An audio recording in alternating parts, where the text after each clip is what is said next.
Isaky ny voalohan'ny volana febroary no ankalazana ny androny manam-boninahitra lefitra ka tsy diso anjara tamin'izany isika eto Madagasikara tamin'ny alalan'ny COSOFAM.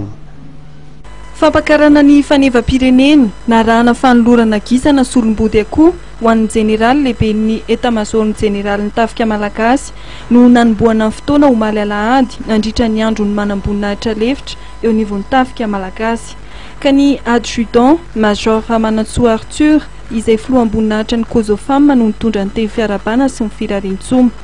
Ny jeneraly Rasolofo-Nirina Benik Xavier lehiben'ny etamazony jeneraly nitafika malagasy kosa raha nandray fitenenana dia namafy ny tokony tsy maintsy andraisan'ny manam-boninahitra lefitra ny andraikitra tandrify azy anana fahamendriana sy fahatsiarovan-tena eo amin'ny fanatanterahana ny ajidy ampiseho firaisan-kina amin'ny alalan'ny torohevitra sy fananarana ireo namana diso lalana.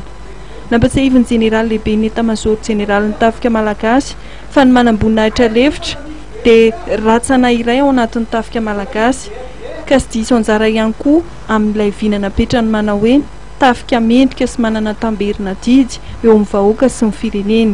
Araka ny tarigetra ny COSOFAM manao hoe andro firaisan-kina fahombiazana. Lalao ara-panatanjahantena izay natao tao amin'ny lycée sy ny zaridaina ny Andohalo nanohizana ny fotoana ary nofaranana tamin'ny fiaraha-misakafo teny amin'ny espasy Mao teny Sabotsy Namehana.